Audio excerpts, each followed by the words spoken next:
Chapter 6, Critical Thinking. Dr. Cam Todd here with the Freight Broker Millionaire Mindset. Have you ever thought that critical thinking could help you overcome an objective? It actually can. To appreciate this, bear in mind the fact that whenever you are engaged in critical thinking, you're not going to respond to something instantaneously. Instead, when you hear something, whether it's a question or statement, you're going to ensure you heard it right. Then you will proceed to assess what it could mean in the context of what was said. Only then will you be able to make a decision depending on whether it was something you can believe or relate to or not. What you will eventually see is that after evaluating all the different sections of what you listen to, and you have had the opportunity to consolidate the different meanings, the conclusion you come to is normally one that's reasonable and objective. Here's how to structure your critical thinking process. First, pick out the distinct ideas in the material you're trying to assess. Second, check how those ideas relate to one another or how they contrast against one another. Assess the relevance of every idea and also its importance. Identify the distinct arguments in the material you have and proceed to assess how much weight each one of them bears. Now, create arguments that demonstrate how far you agree with specific arguments as presented, and then also look at how far you differ with any of the ideas or arguments. Take note of any inconsistency you find within the arguments presented. If you find any obvious misstatements, extract them so they can be seen as such. Suggest a solution for any shortcoming you identify. Summon your personal values during your analysis so that they reflected as you design your arguments to counter those that you differ with. After speaking of distinct ideas and evaluating the veracity, can you see that there's no way you can argue out of ignorance? To pass a test of critical thinking, your arguments must glaringly differ from what is passed along as gossip. Yours must, out of necessity, be supported by facts from start to finish. Something else you need to note when considering critical thinking is that having knowledge is not sufficient. You should be in a position to put the events you know about and other facts you know in a logical arrangement, and you need to be pretty clear of what you point out you're putting where and for the reason for it. The point here is that in your critical thinking, you need to have the competency to analyze the data and real issues in a manner that makes sense of your information you have. Once you're able to put what you know in the right perspective, the knowledge you have can serve a more superior cause. Why critical thinking is so important. As you've just seen, your critical thinking helps you to contribute to a higher cause using the knowledge you have. You can now look at the points that follow to see how this process helps. You get to note any arguments that have no basis. You get to note any fallacies contained in the information. You get to introduce objective arguments. You get to strengthen any objective arguments already presented with additional facts. You get a chance to beef up the good arguments with logical arguments. You get a chance to contribute positively to the task you find constructive. You get the opportunity to improve on existing theories. And finally, you get an opportunity to improve on the mode of operation in the place.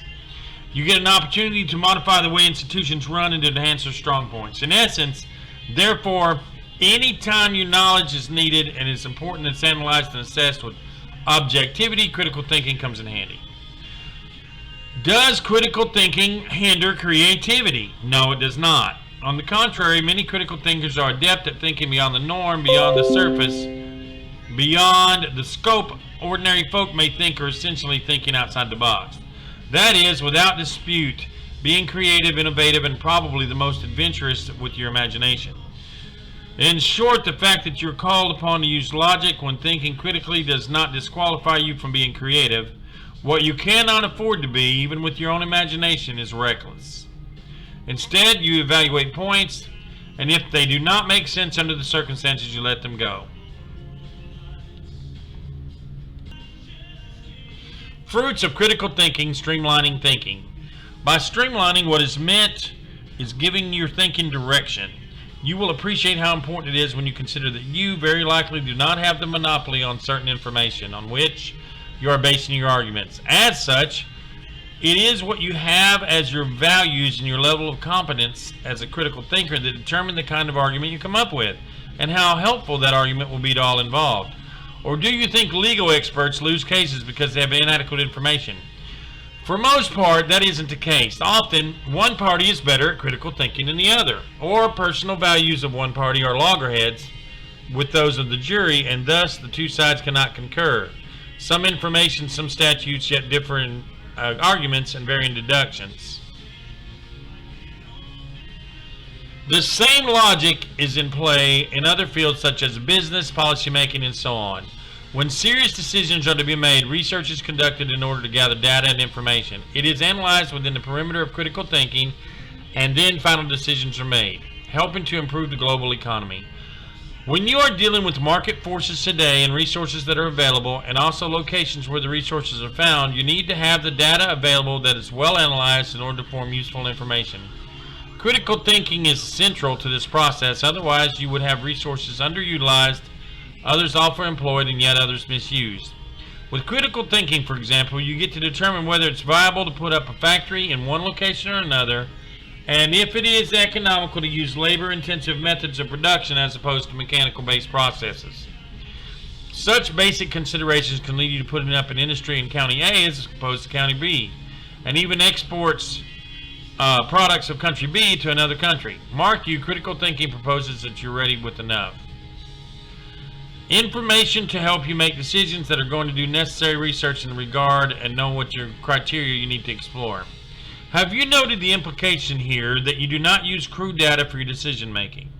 This cannot happen where critical thinking is involved. In fact, it would be taking too many risks in business and politics and even your personal life to purport to use information in its crude form. For that reason, it is important that in big projects, you have a team of people analyzing the information at hand and doing it in an appropriate context. So that if the information is put to good use, why else do you think institutions that big form think tanks? Something else worth noting is that critical thinking calls for you not only to be equipped with adequate information, but also to be broader in your thinking. This is the era of technology, remember? And you can seize great opportunities at a global level if you do your critical thinking right. Whatever your specialty is, being able to search and communicate globally helps you with your timing. Whether you are looking at export opportunities, favorable import prices, more suitable immigration rules, or anything else. And all these processes are part of the critical thinking process. Helping to enhance efficiency in communication and critical thinking, you get to organize data in a way that gives a sensible picture of something or a situation. One that helps you form an opinion and even make a decision based on that picture. In critical thinking, you also get to analyze the assess the data with a view to forming a well and thought out opinion regarding the situation. In short, you can only present an idea with valid arguments when you've been engaged in critical thinking. Enhancing creativity. Do you ever imagine what creativity begins and ends with organizing colors and patterns to form a captivating picture? Well, it does not. It extends far beyond that, including being able to organize ideas in different ways and then assessing what each set of ideas reflects. You can use some crude analogy to bring this point home of the idea of eating and the idea of living. Depending on how you organize these two ideas, you can be living to eat or eating to live. Do you realize how differently you would tailor your life in each case? The basic point here is that critical thinking would drive you to digging up more ideas and discarding some others, and then even adopting others. All this thinking and weighing of ideas ends up sharpening your creativity in a significant way. Promoting self-reflection. As you engage in critical thinking, you gauge every move you want to make in advance and weigh up to its pros and cons. And since you are intent on having a fruitful life, you consider the option that you have in all spheres of your life. Only after reasonable, comprehensive assessment do you choose the route to follow. Of course, your values come into play all the while, so inevitably, self-reflection cannot be skipped whenever you are engaging in critical thinking, providing a solid foundation for scientific findings and development. Here we're talking about a field that deals with facts and precise data and not assumptions and generalizations. As such, critical thinking is unavoidable. If you are to make headway in science, scientists are actually known to develop theories after serious critical thinking, and the theories and principles they come up with end up standing the test of time.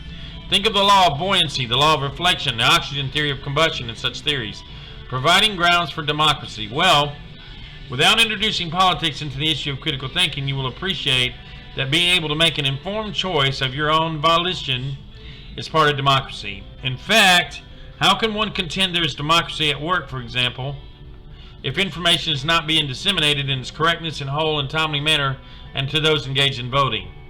How also can anyone conclude that there's democracy at work if the environment is not conducive to questioning the data provided or even to check the veracity of the information given? In short, whenever critical thinking is enabled, democratic space is created and people involved are happy to make informed choices. It is such process that helps to root out politicians who are opportunists and give chances to politician vision, those willing to sincerely serve their voters. It is also such a process of critical thinking that allies people's baseless fears, some of which may result in general biases and prejudice. As a case study, Warren Buffett always simplifies the technical details so that it becomes easier for all shareholders to understand the business in which they've invested. This is a sure sign that he really understands his own businesses. He believes in communicating well and with each and every person who's important to his business. With this, we'll close Chapter 6 from the Freight Broker Millionaire Mindset. This is Dr. Cam Todd. I'll be talking to you on Chapter 7.